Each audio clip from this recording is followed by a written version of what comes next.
আলাইকুম viewers, welcome জানাচ্ছি আরো একটি ব্র্যান্ড নিউ ভিডিওতে। আর আজকের ভিডিওটা কিন্তু খুবই খুবই খুবই বেশি স্পেশাল, কারণ বর্তমান সময় স্যামসাং এর যেই প্রোডাক্টটা মার্কেটে অ্যাভেলেবল সব জায়গায় হয়ও নাই, Samsung Galaxy S24 ultra, the king of the Android, the features of AI, সবকিছু নিয়ে কিন্তু আজকে কথা বলবো। স্যামসাং গ্যালাক্সির আজকের আনবক্সিং সহ ভিতরের সব স্পেসিফিকেশন, আউটলুক, ফার্স্ট লুক সবকিছু আজকে দেখবো। আমি কিন্তু অনেক বেশি এক্সাইটেড। প্রথম দিকে প্রায় আমাদের হাতে আসছে 2 থেকে 3 দিন আগে, যেটা প্রাইস কিন্তু অনেক বেশি ছিল, মার্কেটে আসার সাথে সাথে অনেক বেশি প্রাইস ছিল। এখন আজকে দাঁড়িয়ে কিন্তু কিছুটা স্টেবল হওয়ার কারণে কিন্তু আজকে আমরা কাস্টমারের রিভিউ কিছুটা সেল করার পরে, রিভিউ পাওয়ার পরে কিন্তু ফুল আনবক্সিং আজকে যাবো, আপনাদেরকে দেখানোর ট্রাই করব। অনেকগুলো এআই নতুন নতুন ফিচার অ্যাড করা হয়েছে, পাশাপাশি কিন্তু এটার ফুল আউটলুক সবকিছুই দেখবো। সো কথা বাড়াচ্ছি না, সরাসরি আনবক্সিং এ চলে যাবো। এবং আমাদের আজকের স্পন্সর হচ্ছে খান টেলিকম, এবং তাদের ঠিকানা সবকিছু আমি হচ্ছে ভিডিও ডিসক্রিপশনে দিয়ে দিব, সব সেখান থেকে আপনারা চেক করতে পারেন। সো কথা বাড়াচ্ছি না, সরাসরি ভিডিও আনবক্সিং করবো এবং আপনারা দেখানোর ট্রাই করবো স্যামসাং গ্যালাক্সি S24 আলট্রাটা কেমন। সো ভিডিও শুরু করা যাক। ভিউয়ার্স, ফাইনালি কিন্তু আমাদের হাতে দেখতে পাচ্ছেন গ্যালাক্সি S24 আলট্রা, যেটা হচ্ছে কালারটা আজকে আমাদের হাতে আছে হচ্ছে টাইটানিয়াম গ্রে, যেটা হচ্ছে আইফোন 15 প্রো ম্যাক্স এর মধ্যে ছিল। সেম কালারটা কিন্তু আমরা এখানেও পাচ্ছি। আমরা যদি এখান থেকে আনবক্স করি, সবার আগে দেখতে পারবো ডিভাইসটা রাখা আছে। ডিভাইসটা তো থাকে, আমরা জানি স্লিম বক্স, চার্জার তো থাকবে না, দ্যাটস ফর শিওর। এখানে কিন্তু ভিতরে কোনো কম্পার্টমেন্টে কিচ্ছু দেওয়া নাই। এখানে যে আমরা দেখি, এই পাশটা যদি আমরা দেখি, তাহলে কিন্তু এখানে দেখতে পারবো দেওয়া আছে হচ্ছে আপনার খুলে কিন্তু স্যামসাং এর কিছু অফিসিয়াল ডকুমেন্টেশন আমরা অ্যাভেলেবল পেয়ে যাবো। এই পাশটাতে কিন্তু আমরা আরো পাবো হচ্ছে স্যামসাং এর type C to type C cable, দেখতেই পাচ্ছেন খুবই গর্জিয়াস একটা কেবল, এবং অ্যাজ ইউজুয়াল যেরকম থাকে সেরকম। এবং ভিতরে কিন্তু আমরা আরো পাচ্ছি হচ্ছে এখানে দেখতেই পাচ্ছেন সিম এজেক্টর ট্রে, যেটা হচ্ছে স্যামসাং এর টিপিক্যাল স্টাইলের সিম এজেক্টর ট্রে। সো এগুলো আমরা সবকিছু সাইডে রাখবো, এছাড়া কিন্তু তেমন কিছু ভিতরে নাই। সবকিছু সাইডে রাখার পরে চলে আসবো ফাইনালি ডিভাইসটাতে।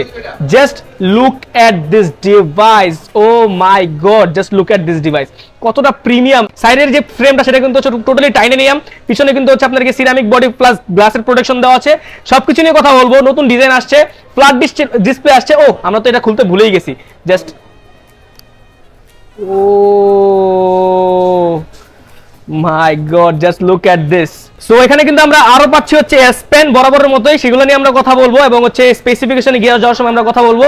সো একটা ইন্টারেস্টিং বিষয় হচ্ছে আমরা কিন্তু এখানে হচ্ছে কার্ভ ডিসপ্লে পাচ্ছি না, সবকিছু নিয়ে কথা বলবো। ফ্ল্যাট একটা টোটালি প্রিমিয়াম ফ্ল্যাগশিপ, অবশ্যই স্পেসিফিকেশন আমরা মুভ করবো এবং আপনাদেরকে দেখানোর ট্রাই করবো আসলে অ্যাকচুয়ালি ফোনটা কেমন। স্যামসাং গ্যালাক্সি S24 আলট্রার যে ফার্স্ট লুক বা ইন হ্যান্ড ফিল, সেটা কিন্তু মারাত্মক ছিল। ফোনটা কিন্তু অনেক বেশি লাইট লাগতেছিল, বাট ফোনটা কিন্তু এতটা লাইটও না। ফোনের ওয়েট ডিস্ট্রিবিউশন অনেক ভালো। ফোনটার ওজন ছিল হচ্ছে 233 গ্রাম, এবং এটার হচ্ছে ডিসপ্লের সাইজ হচ্ছে 6.8 ইঞ্চি, এবং এটার থিকনেস হচ্ছে 8.6 মিলিমিটার। S23 আলট্রার কিন্তু 235 গ্রাম ছিল, এবং ওখান থেকে কিন্তু হচ্ছে আপনার কি এটাতে আসছে 233 গ্রাম। বাট এখানে কিন্তু টাইটানিয়াম ফ্রেম ব্যবহার করা আছে, যেখানে আরেকটু লাইট হওয়ার কথা ছিল, কিন্তু ওয়েট ডিস্ট্রিবিউশন ভালো হওয়ার কারণে কিন্তু আমাদের কাছে মোটামুটি লাইট ওয়েটই লাগছে, এবং ফার্স্ট ইমপ্রেশন বা ইন হ্যান্ড ফিল সেটা কিন্তু মারাত্মক লেগেছে আমার কাছে। বাটন এবং পোর্টসের কথা বলতে গেলে, নিচের দিকে আপনারা পাচ্ছেন রাইট সাইডে সিম ইজেক্টর ট্রে, যেখানে আপনারা কিন্তু ডুয়াল ন্যানো সিম কার্ড ইউজ করতে পারবেন। এক্সট্রা কোনো মেমোরি কার্ডের অপশন তো অবশ্যই নাই। পাশাপাশি নয়েজ ক্যান্সেলেশন মাইক্রোফোন, পাশাপাশি মাঝখানে পাচ্ছেন ইউএসবি টাইপ সি পোর্ট। তার পাশাপাশি লেফট সাইডে হচ্ছে ডুয়াল স্পিকারের যে মেইন স্পিকার সেটা, and obviously Samsung S pen এর স্লট। লেফট সাইডে যদি আমরা চলে আসি, তাহলে দেখবো লেফট সাইড টোটালি ফ্ল্যাট, কোনো রকম পোর্টস এন্ড বাটন লেফট সাইডে নাই, শুধুমাত্র নেটওয়ার্ক ব্যান্ড দেওয়া আছে টাইটানিয়াম ফ্রেমের উপরে।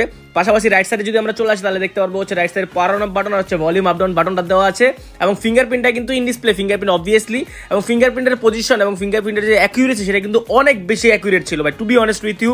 টাচ করার সাথে সাথে খুলে যাচ্ছিল, নো লেটেন্সি, কোনো রকম বাগস ল্যাগস এগুলো তো দেখতে পাইনি। পাশাপাশি আপার সাইডে যদি দেখি, আপার সাইডে কিন্তু একটা না দুইটা নয়েজ ক্যান্সেলেশন মাইক্রোফোন ব্যবহার করা আছে। তার মানে হচ্ছে এখন কিন্তু আরো বেশি ইমপ্রুভ হবে আপনার কথা বলার এক্সপিরিয়েন্স, তারপরে আপনার উপাস থেকে যারা কথা শুনবে তাদের এক্সপিরিয়েন্স আর কি মোটামুটি আরো বেশি ফ্লুয়েড হবে। স্মার্টফোন জগতে আমরা এই প্রথমবার কিন্তু এআই ফিচার্স গুলো অ্যাভেলেবল পেয়ে যাচ্ছি স্মার্টফোনের সহ। এখানে কিন্তু স্যামসাং এর আমরা একটা হচ্ছে এআই ফিচার দেখবো, সেটা হচ্ছে সার্কেল টু সার্চ। সো আগে হয়তো কি কোনো একটা জিনিস আপনি দেখলেন, ছবি দেখার পর জিনিসটা আপনার ভালো লাগছে, টেক্সটটা কপি করার পর গুগল লেন্সে গিয়ে সার্চ করতেন, বা গুগল লেন্স দিয়ে হচ্ছে আপনার গিয়ে এখানে স্ক্যান করে তারপর দেখতে হতো। বাট এখানে ওটা তো শুধুমাত্র ছবির ক্ষেত্রে হতো, বাট স্যামসাং এখানে ভিডিওর মধ্যে আপনি নর্মাল একটা ধরেন হচ্ছে শর্টস ভিডিও দেখতেছেন, ধরেন এই টি শার্টটা আমার ভালো লাগছে, এটা যদি আমি সিলেক্ট করি সরাসরি কিন্তু হচ্ছে আপনার গিয়ে আপনার এটা ডিটেলস বা হচ্ছে আপনি কোথা থেকে কালেক্ট করেন সবকিছু কিন্তু এখানে একদম ইন জেনারেট ভাবে দেখায় দিবে। নট অনলি দিস, ছোট থেকে ছোট ডিটেইল যদি এখানে থাকে সেগুলো কিন্তু আপনারা মার্ক করে কিন্তু সরাসরি একটা ডিটেইল জানতে পারবেন, যেটা কিন্তু আমার কাছে অনেক ইন্টারেস্টিং লেগেছে। এখন আর কষ্ট করতে হবে না, লাইফ ইজ বিকাম ইজিয়ার। এরপর আমরা কথা বলবো হচ্ছে জেনারেটিভ এডিট নিয়ে। এটার ফিচার্সটা হচ্ছে আপনি যদি কোনো ছবি তোলেন সরাসরি, ছবির পরে কিন্তু আমাদের হচ্ছে এক্সট্রা যে কোনো পার্ট থাকতো সেক্ষেত্রে আমাদের এগুলো হচ্ছে আগে কি করতে হইতো, ব্লার করতে হইতো অথবা আলাদা হচ্ছে সফটওয়্যার ডাউনলোড করে সেখান থেকে ওটাকে কাট করে তারপর রিমুভ করতে হইতো। বাট এইবার স্যামসাং এআই এর মাধ্যমে কিন্তু আপনি এটাকে সরাসরি ছবি তোলার পরে এক চান্সেই করে ফেলতেছেন রিমুভ অথবা রিপোজিশন। আপনার মনে হয় যদি এটার থেকে এখানে সরানো দরকার সরাতেও পারবেন, আর যদি রিমুভ করতে চান তাও সম্ভব। এআই দিয়ে কিন্তু আপনি এখন হচ্ছে ছবির ডিরেক্ট হচ্ছে পজিশনই চেঞ্জ করে ফেলতে পারবেন। অনেক সময় হচ্ছে আমরা তাড়াহুড়ার ক্ষেত্রে হাফ কাট ছবি তুলে ফেলি, সেক্ষেত্রে হচ্ছে ফুল ছবি দরকার আমাদের, সেক্ষেত্রে কিন্তু হচ্ছে এআই এর মাধ্যমে দিয়ে দিলে কিন্তু সেটাও ফুল ছবি হয়ে বের হয়ে আসবে তাদের ইন্টেলিজেন্সের মাধ্যমে, যেটা কিন্তু আমার কাছে আরো একটা ইন্টারেস্টিং পার্ট লেগেছে। এআই ব্যবহার কিন্তু এবার এস পেনের মধ্যেও করা হয়েছে। আপনি যখন এস পেন দিয়ে কোনো লেখা লিখবেন, হচ্ছে আপনার লেখা যদি হচ্ছে সুন্দর না হয় অথবা যদি অস্পষ্ট হয় অথবা যদি সামারি করা না থাকে, আপনি কিন্তু হচ্ছে এআই ব্যবহার করার মাধ্যমে কিন্তু হচ্ছে সবকিছু আপনাকে এক লাইনে নিয়ে আসবে, বুলেট পয়েন্টস দেখাবে।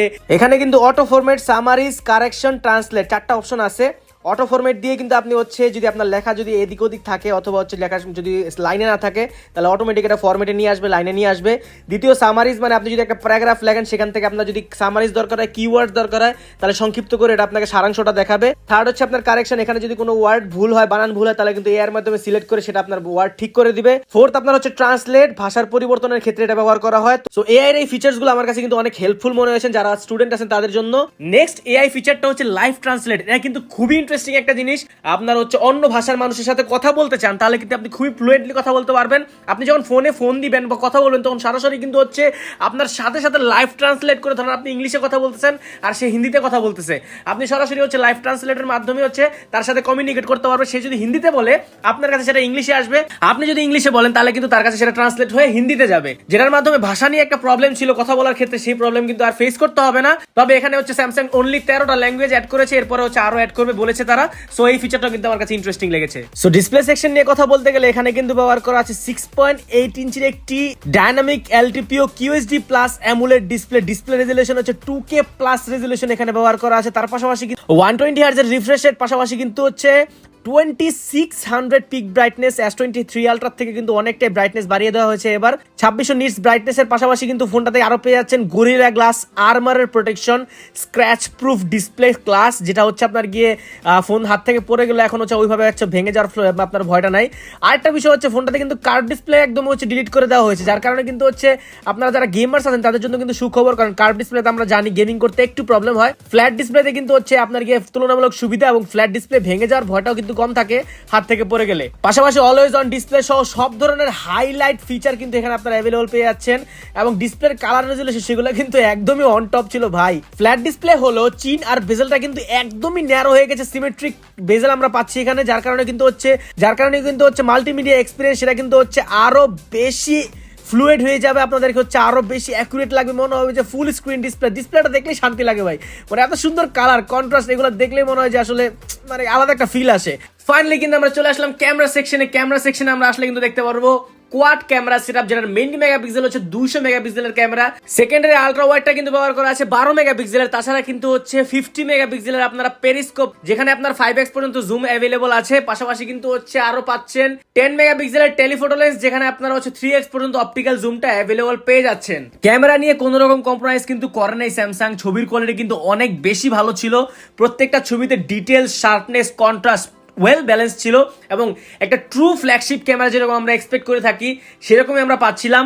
S23 আলট্রা থেকে ফার বেটার ছবি আমরা পাচ্ছিলাম, এবং এখানে স্পেশালি 10x জুমের ছবিগুলো কিন্তু অনেক বেশি ক্লিয়ার ছিল।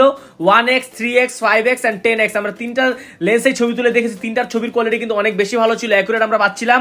তাছাড়া আলট্রা ওয়াইড ক্যামেরার ছবিগুলো কিন্তু অ্যাকুরেট ছিল, এবং অ্যাজ ইউজুয়াল এই ফোনটাতে কিন্তু আমরা 100x পর্যন্ত জুম অ্যাভেলেবল পেয়ে যাচ্ছি। 100x জুম হওয়ার পরে ছবির কোয়ালিটি কিন্তু অনেক ভালো ছিল গতবারের তুলনায়, এবং স্টেবিলিটি 100x আমরা যখন জুমটা করি তখন হচ্ছে ক্যামেরা কিন্তু ম্যাক্সিমাম অনেক বেশি লড়াচড়া করে, স্টেবিলিটি কিন্তু আমরা খুব কম পাইতাম, বাট এক্ষেত্রে কিন্তু আমরা অনেক ভালো স্টেবিলিটি এখানে পেয়েছি।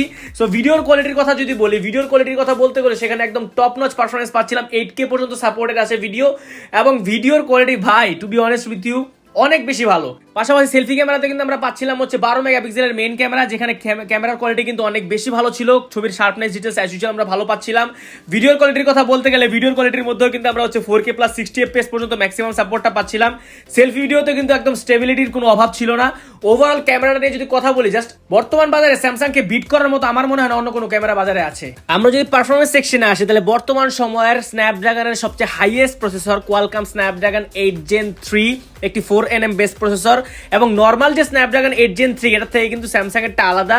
এটা হচ্ছে ওভারক্লক ভার্সন, এটা হচ্ছে আপনার কি আরো একটু ক্ল্যারিফাই করা, আরো একটু ধোয়া মোছা করা আর কি, পরিষ্কার করা ভার্সন, এটা আর একটু ভালো ভার্সন আর কি। তো এখানে কিন্তু কোর্স কিন্তু একটু অন্যান্য ফোনের থেকে কোর্স এর একটু বেশি। তো ওভারক্লক ভার্সন যেহেতু, পারফরমেন্সের কথা যদি স্পেসিফিকলি বলি তাহলে হচ্ছে গেমিং শো সব পারফরমেন্স আপনারা টপ লেভেলেরই পাবেন। যেহেতু আমরা ওইভাবে হচ্ছে হেভি গেমিং করে টেস্ট করার সময়টুকু পাইনি, আমাদের কাস্টমার রিভিউ হিসেবে পাবজিতে কিন্তু আপনারা হাইয়েস্ট গ্রাফিকে গেমিং করতে পারবেন, কল অফ ডিউটি তো সেম, এবং ওয়ার্ল্ডের যত বড় বড় গেমস আছে সবকিছু আপনারা খেলতে পারবেন। পাশাপাশি এই ফোনটাতে কিন্তু হচ্ছে 12GB র্যাম, 256GB স্টোরেজ, মানে 12GB হচ্ছে মেইন র্যাম, আলাদা কোনো র্যাম ভেরিয়েন্ট নাই, সব হচ্ছে 12512, 1TB, 12256, মানে 12GB হচ্ছে মেইন র্যাম। এই ফোনটাতে কিন্তু হচ্ছে একটি বড় সাইজের ভেপার কুলিং চেম্বার ব্যবহার করা হয়, যার কারণে হচ্ছে হেভি গেমিং এর ফলে কিন্তু ফোন বেশি একটা গরম হবে না, কারণ আমরা সিরিজে বরাবর একটা গরমের হচ্ছে কমপ্লেন পেয়ে থাকি, বাট এবার হচ্ছে ওরকম সমস্যা নাই। আরো একটা ইন্টারেস্টিং ফ্যাক্ট হচ্ছে এই ফোনটাতে আপনারা পাচ্ছেন হচ্ছে অ্যান্ড্রয়েডের 14 ভার্সন, পাশাপাশি হচ্ছে One UI 6.1। তবে এই ফোনটাতে কিন্তু আপনারা 7 বছরের অ্যান্ড্রয়েড আপডেট অ্যাভেলেবল পেয়ে যাবেন। তার মানে বাবা রে বাবা, অ্যান্ড্রয়েড 14 ও অ্যান্ড্রয়েড 21 পর্যন্ত আপনারা এটার আপডেট পাবেন। দিস ইজ জাস্ট ইনক্রেডিবল, আমি বলবো অবশ্যই। সো মোটামুটি পারফরমেন্স সেগমেন্টও কিন্তু একটা টপ লেভেলের ইনোভেশন এনেছে স্যামসাং। ভিউয়ার্স, আমরা কিন্তু এতক্ষণ যেমন ট্রাই করেছি গ্যালাক্সি S24 আলট্রার ফুল স্পেসিফিকেশন, পারফরমেন্স, আউটলুক সবকিছু নিয়ে কথা বলার। এখন কথা বলবো এটার ব্যাটারি ব্যাকআপ, চার্জিং ব্যাকআপ, আর হচ্ছে প্রাইস দিয়ে। ব্যাটারি ব্যাকআপের কথা বললে কিন্তু গতবারের মতো এবারও চেঞ্জ করা হয় না, গতবারের মতো 5000 mAh এর ব্যাটারি আপনারা পাচ্ছেন, প্লাস এখানে কিন্তু 45 ওয়াট ম্যাক্সিমাম চার্জিং সাপোর্টটা পাচ্ছেন, যেটা কিন্তু হচ্ছে গতবারের মতোই, হচ্ছে S23 আলট্রার মতোই। এখানে কিন্তু চেঞ্জ আসে নাই, বাট এখানে কিন্তু আমরা চেঞ্জ চাইও না আমরি এরকম, কারণ S23 আলট্রার ব্যাটারি ব্যাকআপ যথেষ্ট ভালো ছিল, এটার ক্ষেত্রেও স্লাইটলি ভালো পাবে, এটা আমরা জানি। আপনি যদি 45 যেটা ম্যাক্সিমাম ইউজ করেন, তাহলে 40 মিনিটের মতো সময় লাগবে 0 থেকে 100% চার্জ হইতে। আর একবার চার্জ করার পরে আপনার কিন্তু ফোনটা অলমোস্ট 1.5 থেকে 2 দিন ব্যাকআপ দিবে নরমাল ইউজে। আর আপনি যদি হার্ড ইউজার হয়ে থাকেন, হেভি গেমার হয়ে থাকেন, তাহলে কিন্তু আপনার হচ্ছে ডাই হার্ডলি আপনি একদিন ব্যাকআপ পাবেন এই ফোনটা দিয়ে। প্রাইসটা কত? এই ফোনটার আজকে আপডেট প্রাইসটা হচ্ছে আজকের অফার প্রাইস, গত 2 দিন আগে যেটা প্রাইস ছিল মার্কেট আসার সাথে সাথে 65,000 টাকা, মানে শুধু 65 না, 1,65,000, 1,70,000। বাট আজকে আমাদের অফার প্রাইস থাকবে মাত্র 1,42,990 টাকা। 12GB র্যাম, 256GB স্টোরেজ, এবং এটার কিন্তু কয়েকটা ভেরিয়েন্ট হয়ে থাকে, 12GB, 256GB, 12512 এবং 1TB। এবং আমি আজকে বিদায় নিব এখান থেকে, হিমেল কথা বাড়াচ্ছি না। তো পরবর্তী ভিডিওতে দেখা হবে এরকম আনবক্সিং এর ফিচার্ড ভিডিও, সবসময় আমরা কিন্তু সবার আগে আনার চেষ্টা করি আপনাদের মাঝে। তো ভিডিও আমি আজকে এখানে শেষ করতেছি, ভালো থাকবেন সবাই, আল্লাহ হাফেজ।